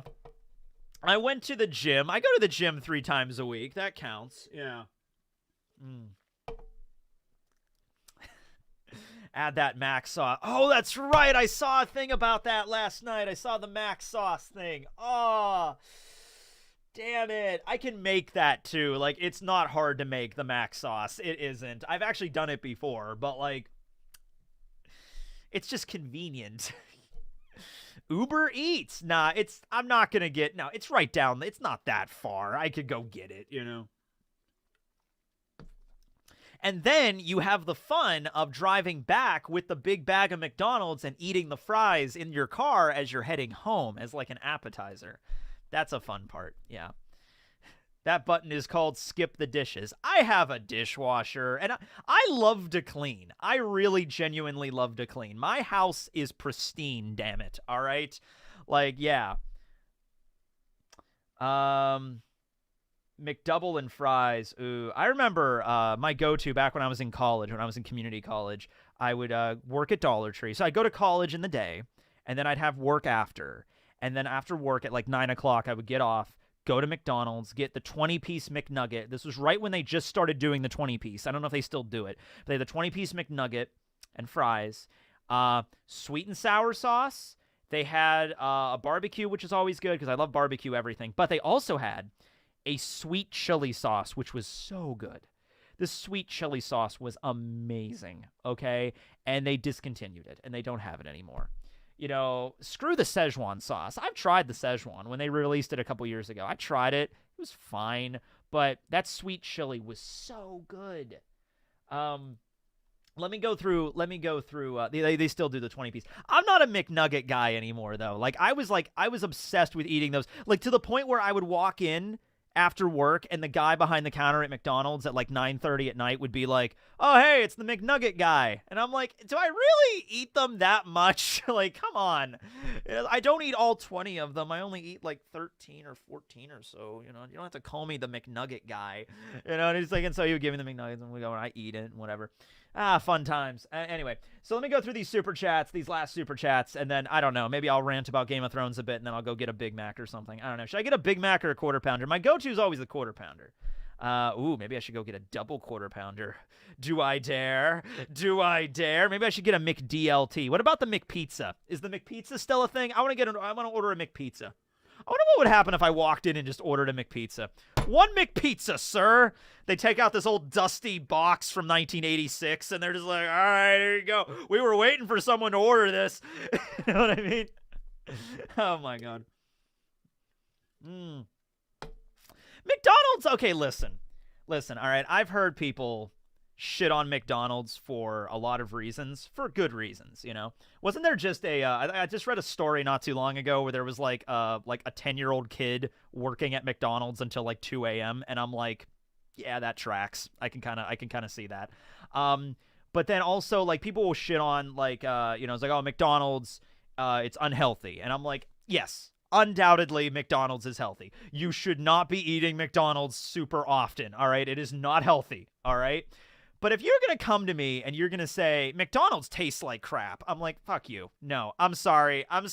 It's good food. I'm sorry. It tastes fine. It tastes amazing.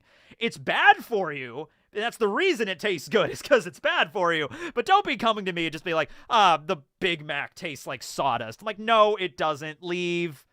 Are there better burgers? Yes, of course they're better burgers. When you actually I need to get a meat grinder. I need to actually get like a meat grinder for my KitchenAid and actually start grinding meats and making like, like the portions and percentages of like lean and fat and everything when I'm actually making my burgers and stuff. I need to get a grill. I need to get a grill too outside. I hate cooking burgers on my stove because it gets grease everywhere. So I need to get a grill, and then I'm going to get a meat grinder, get my own burgers and, my own, patties, and just cook them on the grill. It's going to be great. And then make my own sauce, caramelize your onions. Oh my God, it would be incredible, right? It's amazing. But if you just want a burger that tastes good, it's great. Just go to McDonald's, man. Yeah. The first bite in a McDonald's burger is so good, then it just gets worse. I disagree. I've always liked that shit. All right. Super chats, and then we'll go into some other stuff. All right. Trey sent me $20. Didn't send me a message, but thank you, Trey, for the $20. Silver Axe is Helmeppo's grandpa. You know what? Sure. If we want to go the idea with Silver Axe, because Silver Axe and Captain John, no, Captain John we know a little bit more about. Silver Axe is the one, we don't even have a silhouette for that guy. We don't even know. I think there might have been a silhouette of Wang once, because you can't just skip over Wang. You know what I mean? So, yeah, Silver Axe is related to somebody later. Sure, fine, go for it.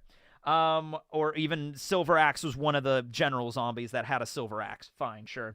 Have you been enjoying Zelda so far? Love it. I'm on the final boss of the Lightning Temple. I did not do them in order, though. I did the Wind Temple first, which I think is the first one you're supposed to do. But then I did the Lightning Temple second, which I think the Lightning Temple is supposed to be the last one you do. So I went from Wind to Lightning, but we're doing that now. I'm on the last boss, and so we'll see how that goes. Are you still going to be the captain figure in Marines D&D? No, I'm not. At least I don't think I'm going to be. Rustage did not say, hey, you got to be the captain again. I'm actually going to be happy not being the captain. That was a lot of responsibility, because it's like, well, because then you get to a point where it's like Noble just turns to me and is just like, well, Captain, what were we doing? And I'm just like, not dying? It's like, huh, okay. You know, it's like, that's that. And I'm just like, let's see. Slava Ukraini. Ukraine just sent me $1. Thank you. Let's see. Hey, longtime fan, thanks for the content. Your pirate code in every video mentioned rocks. I've talked about that already. Do you think the One Piece holds deeper meaning beyond wealth? Could it be metaphorical, representing world history? Oh, it's going to represent all that. I think, and I've said this many, many times before, part of the One Piece is going to be a mountain of treasure. It's probably just Roger dumping all of his money just on that island. Just like, all right, mateys, well, we were too early. Just dump all the cash on the island. Let somebody find it later. Laters! And then he leaves, you know? So they're going to get to the island. There's going to be a big mountain of gold and diamonds, like all of Roger's treasures that he's acquired over his years of being a pirate. And Nami's going to have like a freaking heart attack, you know, and just like, oh my God! You know, just like go dancing. She's going to be swimming in it like Scrooge McDuck. You know what I mean? So that'll be fun to see, but it's going to be more than just that. That's going to be the most boring part of the One Piece, is it's going to be a lot of money, okay? Let's see. It's my brother's birthday today. He loves your videos. Can you say happy birthday, Shahir? Happy birthday, Shahir! Happy birthday, sir. Who do you think killed Cobra out of the people that were in the throne room? I don't think it was anybody in the throne room. I think it was a member of the Gods Knights. I think the Gods Knights showed up and then stabbed Cobra, and then boom, Sabo showed up, and then that's where they got the incriminating picture from. I think that's how that went there. Let's see. Plant a gum tree in your backyard. Yo, ho, he planted a gum tree. That's actually the original origin of it. Like, back in the Romance Dawn V1, I think, it's that there wasn't, I don't think there were devil fruits, like a lot of devil fruits. There was only one. There was like a devil fruit tree that every 50 years, I think, a fruit would grow that is the gum fruit, and then Luffy ate it and you know, had the power of the gum, you know me. So I don't think back then, I don't think in the original iteration of One Piece, it was meant as like a power system where like there were devil fruits all over the world. I think there was just the one that grew on an actual tree every 50 years or something. I answered that one. What do you think? Is there anything about the giant hat that we don't know yet? Oh, still the same with that. Does Buggy know what the One Piece is? I answered that.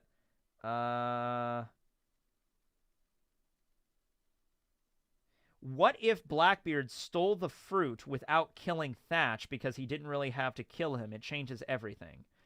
I think Blackbeard just didn't give a shit. I think Blackbeard saw Thatch with the fruit, and he's like, yeah, I could be stealthy and wait for Thatch to fall asleep and steal the fruit, but he's like, this is easier.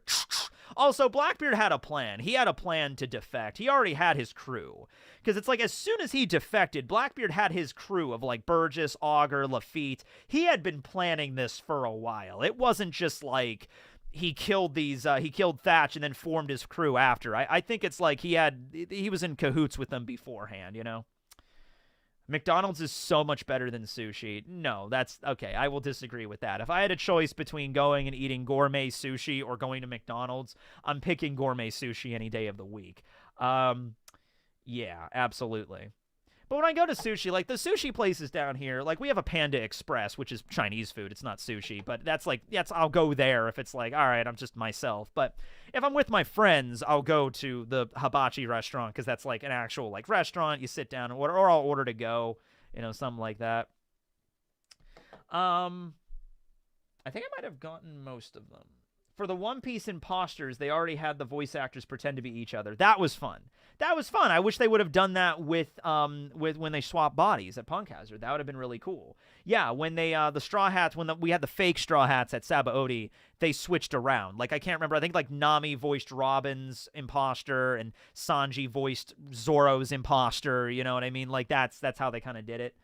I think that's how they did it in the English dub too. And the guy that voiced Sanji tried to do he's like, "Hey there, Nami," you know, he tried to do like the Brooklyn accent kind of shit. Like that was really funny in the Funimation dub. Yeah. What do you think the voice of all things is, and what role will it play in the story? I think the voice of all things ties into the Sea Kings. It ties into the ancient beings that have kind of lived on the world longer than Joy Boy. Like, because some of those Sea Kings could be like 10,000 years old. Maybe the beings at the Florian Triangle. Like, I think there's like an ancient subset of like eldritch beings that have been around for tens of thousands of years, and they're really kind of the source of all of this. And the voice of all things is being able to commune with them. You know, that's the big point. Does America offer honey for dipping sauce, or is that just a Canadian thing? I have been at restaurants where they have offered honey. It's not super common. Like if you go to a Burger King and you ask for honey, they'll probably look at you like they might have it, but I doubt it severely. I've been to restaurants where they have honey though.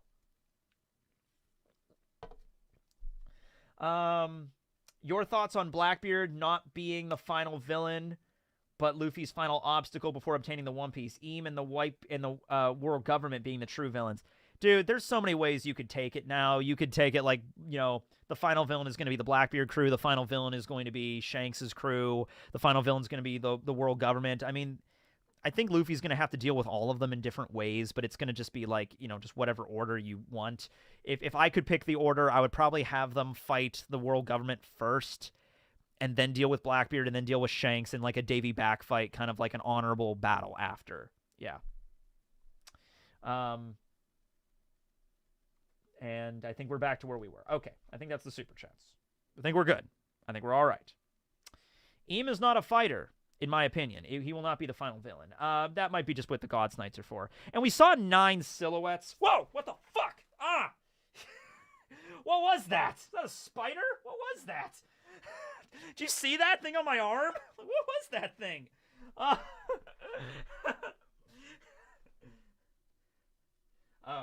man. There was a yellow jacket in my house the other day. And that was scary. I had to kill that yellow jacket. That yellow jacket was yeah. I think that was just a spider. I feel bad. I feel bad about that. Aw, that was just a little mini spider. He wasn't gonna hurt me. I felt something crawling up my arm, and I looked down and I saw like this big black dot, and I'm like, oh fuck! Just like, did you get your house exterminated before you move in? There's not. It's fine. Every now and then there's a spider. It's not like infested. Okay, if your house is infested with like termites or fleas, like my family, when I was growing up, we had a dog that was a Cocker Spaniel, Max, and he got fleas, and there were fleas all over the house. My parents had to fumigate the house. They had to hire an exterminator for that. So termites, fleas, cockroaches. Like if you got anything like that, sure, hire an exterminator, but like every house is going to have spiders. I mean, come on now. I mean, yeah. If there's somewhere that's like, okay, guys, come on, you're building your web right here in the middle of my sink. I mean, this is like, no. I feel bad, though. I hope that spider lived. I hope that spider's still alive somewhere. Wherever you're at, spider, I'm sorry. I'm sorry. Good luck to you. Good luck to you and your family. There's a big orb weaver spider that's outside my garage, like my garage light. Like when I walk outside the door, there's like a big orb weaver that's just hanging out there in a web. And I just call her Charlotte. And I'm like, oh, hey Charlotte, how you doing? And Charlotte's just like cool. I just walk in. She's big too. She's a big spider. Yeah.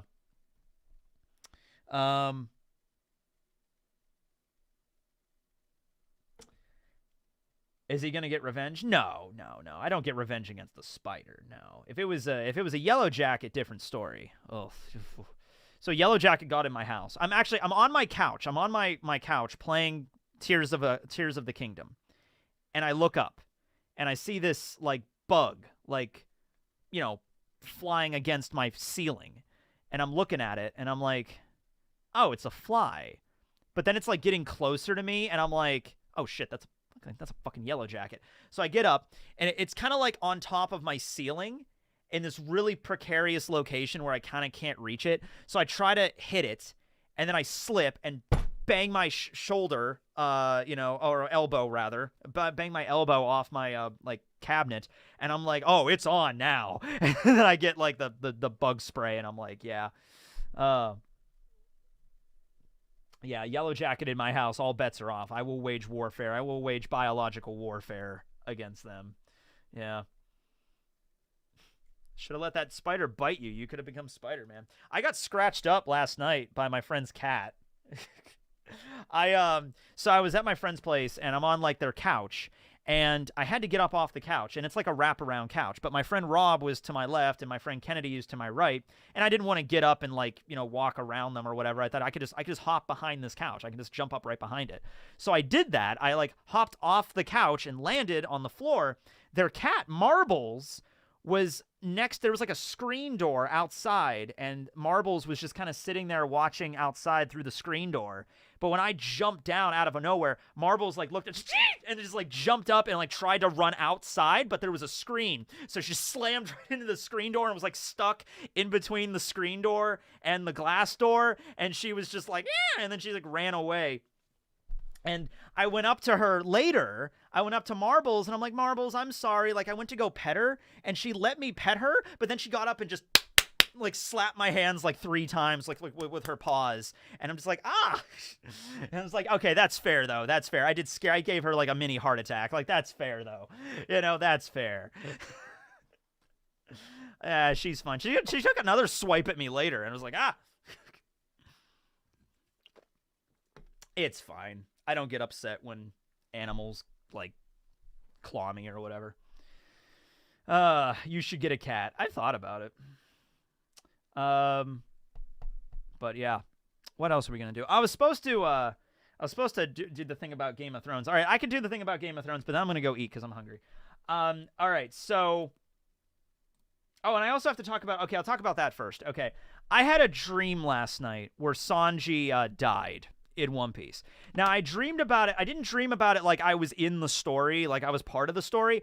I dreamed about it like I was making videos, and this had happened like months ago. Like, this happened at Wano, basically. Like, just imagine like if Queen killed Sanji.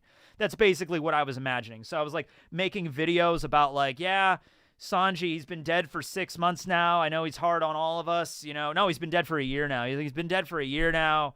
It's hard on all of us. He's not coming back, guys. Oda's just not bringing him back. It's not happening. And I remember making the videos. Like, it was weird. I like to think maybe it was a parallel universe. It was like I was seeing through the eyes of my parallel self, where there's another dimension where Oda just decided, no, I'm killing off Sanji. I'm killing him off during Wano. And I'm sitting there making my videos like, guys, it's been a year since Sanji died. He's not coming back. I know a lot of people want him to come back, but he's dead. He's just eviscerated. You saw that chapter. He just got torn limb from limb. He just got completely torn limb from limb. And then Queen lit him on fire with the laser beam. He's incinerated. He's gone, because that's the way I pictured it. Like, when Oda killed him off, he killed him off. Like, it wasn't just like Sanji gets shot and it's like, no, he got like torn limb from limb and like set on fire and like eviscerated. And then the ashes got lit on fire. And then it's just like, Jesus, yeah. Oda really wanted him to die. He's gone. He's not coming back. I had the time stone. I saw all possible realities. Jesus. But yeah. So it was a very vivid dream I had, where I was like sitting down, like planning the video and like taking notes, like I always do when I'm like taking notes for my videos and stuff, and just like, yeah, Sanji dead, and just like, yeah, man. Yeah, that's a thing. Yeah. I don't know how the dynamic worked though. I don't know if they replaced Sanji, like if they got somebody else, like that wasn't part of the dream. But I might make a video about that now, just because. I mean, like, what if Zoro died during Wano? How would that have changed the story? Yeah. It would have been over a year at this point, because a year ago is when Luffy was already in Gear 5th fighting Kaido. So Sanji's fight with Queen was over a year ago at this point. I know it doesn't sound, it feels weird to say that like Luffy's Gear 5th was about a year ago now. It was over a year, and it's nuts, right? I think it was like March when he went into Gear 5th. Yeah, of 2022. That's the universe where Sanji didn't get the raid suit and didn't mutate. That's the universe where Sanji he never put on the raid suit. He took the raid suit canister and he just chucked it over the side of the Sunny after Totland, and he's like, I'm not ever using this. I might do that. Because it was a very vivid dream. It was a very vivid dream where I was sitting down at my desk taking notes and then filming a video and then waking up and then being like, did I just film a video? Like, what? It was weirdly vivid. All right? Yeah.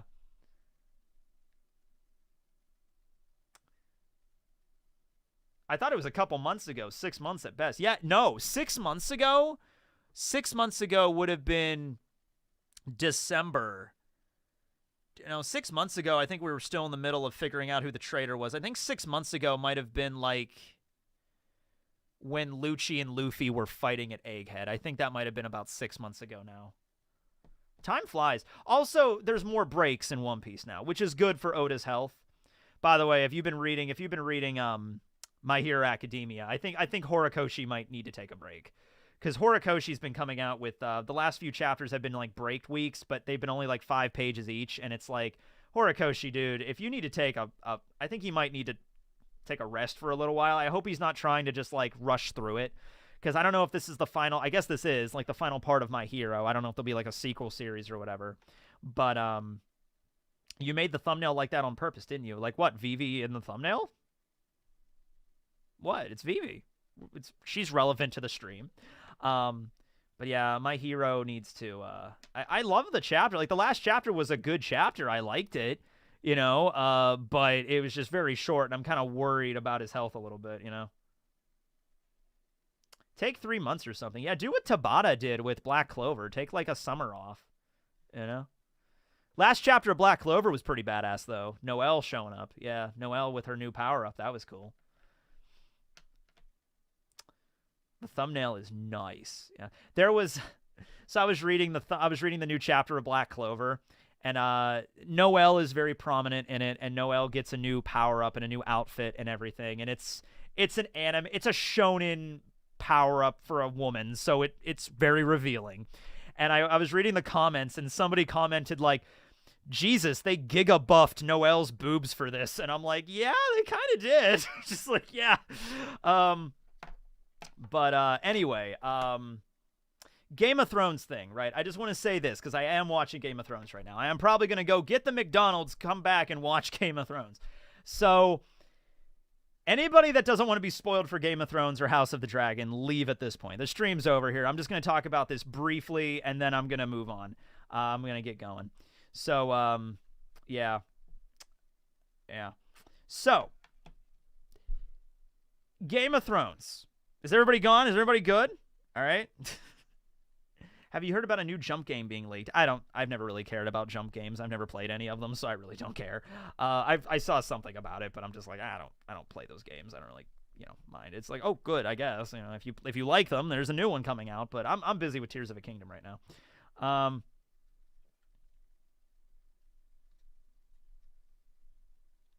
So, I'm just going to come out and say it. I think the best way that Game of Thrones, at least the show, because obviously the books are not done yet and everything like that, but the best way I think they could have ended the show, I think the Night King should have just won. I think the Night King should have won and taken over Westeros. Now, to clarify, that does not mean that all the main characters die. That just means the Night King wins. You could still have some of the main characters, like Jorah could still die, although I like Jorah. Cersei could still die or whatever. You could still have some main characters survive, but they leave. They lose, they're done. And the reason why I think that is because, well, for one thing, just the way of what actually happened was really disappointing. But in House of the Dragon, the Targaryens are ruling Westeros. This takes place like 200 years before Game of Thrones. Targaryens are in charge, right? And you have King Viserys, right? And then you have his daughter Rhaenyra, who is the heir to the throne. And I think at the end of the first or second episode, I think it's the end of the first episode, Viserys takes out this dagger, the cat's paw dagger, which is the same dagger that's used to try to assassinate Bran later, and is also the dagger that's used to kill the Night King in the show. He takes out this dagger and he like lights it over a fire, and he shows it to Rhaenyra, and he talks about this prophecy that the Targaryen, one of the Targaryen dreamers had a long time ago. So the Targaryens kind of have like prophetic dreams. They have like dragon dreams every once in a while that kind of like lets them know about stuff in the future. So that's how the Targaryens were able to avoid the doom of Valyria. One of the Targaryens had a vision of the doom of this giant volcanic eruption that's going to destroy Valyria. So the Targaryens packed their shit and they left Valyria and they moved to Dragonstone, which at the time Dragonstone was like the furthest outpost of Valyria. And the Targaryens, keep in mind, the Targaryens in old Valyria were not like the royal family. They were not like the super high level. I think they were part of the aristocracy, but they were like low nobility. They were not like super relevant. So they packed their shit and they left Dragonstone, and then the Doom of Valyria happens and it wipes out Valyria, wipes out all the dragons, right? And so only the Targaryens and their dragons are left, right? So they live on Dragonstone for I think 100 years, and then Aegon shows up. Aegon is born, and then he grows up and he goes to conquer all of Westeros and everything, right? So anyway, there's this prophecy at one point with the Song of Ice and Fire, where Azor Ahai, the prince that was promised, and he will fight back against, or they will fight back against the White Walkers of the North, okay? Eventually, in the future, the White Walkers are going to wake up after like 10,000 years or something. I think it's 8,000 years in Game of Thrones. They're going to wake up after like 8,000 years during the long winter, the endless night, the long night. They're going to breach the wall and they're going to take over. It's going to be like an apocalyptic level event. And Viserys is explaining this to Rhaenyra on how important it is to be the ruler, to be the king or the queen of Westeros. You have to be ready. You have to be prepared, because we don't know when this is going to happen. It could happen tomorrow. It could happen in 10 years. It could happen in 100 years. It could happen in 1,000 years. But it's important for a Targaryen to be on the throne and to be around, because eventually this apocalyptic event is going to occur and you need to be ready for it. Okay. The problem why this falls short in House of the Dragon is because we know in Game of Thrones it's bullshit. It happens in Season 8. The fucking White Walkers wake up, they breach the wall, very intimidating. They wipe out like 2 towns, and then they get wiped out at Winterfell. Apocalypse averted. Not really a big deal. Viserys didn't need to worry about it. It's not an apocalypse. It's like a couple of towns get wiped out, and then the Night King gets stabbed by a ninja, and then it's over. Arya kills him. Fine. It's all good. It's all fine. There's your big apocalypse. Viserys. House Viserys of House Targaryen, whatever. Yeah. So, that's why I think, feels like I'm on Alt-Shift-X here. Yeah, go check out Alt-Shift-X, because he's amazing. He goes in way more detail than I can with this. Proud to be part of this community. Proud to have you here, man, Luxon. Thank you. So yeah, that's what I think. I think like it would have been better if the end of Game of Thrones, they just literally do the apocalypse, and then the Night King, he takes over Westeros. Maybe Dorne. Maybe you can have Dorne, because Dorne is like the desert kingdom and it's bordered by mountains. Maybe you can have him not conquer that. But like the show ends with basically like you could have Jon and Arya and like Davos and people like survive and like get away and flee back to Essos or Braavos, or flee south to Dorne, or maybe explore the rest of the world. Like you can have them do that. But then you can have like the last shot of the Night King like walking into King's Landing covered in ice and snow, and then he sits on the Iron Throne and it freezes like shh, and then that's the end of Game of Thrones. And then that makes the prequel it has more weight to it, because we don't know what happens after the Night King wins. And then you could do a sequel series at some point where you cut to 10 or 20 years later or whatever, where Arya is older and Jon is older and stuff, and it's just like, you could do shit like that. Viserys. Yeah. Yeah, that ending was horrible. Yeah, at least the way it ended, it sucked. With Bran being the king and shit, it's just like that was the worst. It was just a choice. It was just like, let's pick somebody no one would have ever expected. Bran! That makes it a good choice. I'm like, no, it doesn't. It really doesn't. George doesn't have a sequel in him. Right, but I'm just saying if they were going to do it like just television-wise without George, they could have just done that. You know what I mean? But yeah, it kind of, I don't know. It's the buildup of 8 seasons of this apocalyptic level event, and it's just nothing. There's nothing to it. They get wiped out in a single night. But anyway, yeah, that rushed ending. I could go on and on about Game of Thrones, but I'm hungry. So I am going to go get me some McDonald's. Or as we said back in my day, back when I was in high school, going to go get some Mickey D's. Good old Mickey D's. All right. Anyway, thanks for watching. Hope you enjoyed. Thanks to everybody that donated and members and whatnot. Internet's good. Internet's fine. I'm going to message my internet guy and tell him everything's cool. Everything's copacetic. Everything's great. Yeah. Have a good night, I guess. What's going on? What's coming up? Tomorrow is Sunday. Am I doing anything tomorrow? I don't know. Oh, I started reading a new manga. If you want something to read, go read, what's it called? It's been out for a while, but I just started reading it yesterday. Beat and Motion. Beat and Motion. It's good. It's good. It's only 7 chapters in. It's on Viz. It's pretty sweet. I like it.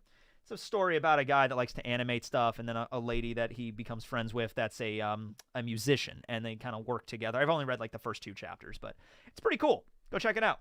And Yomi no Tsugai too, by Arakawa. Yeah. All right.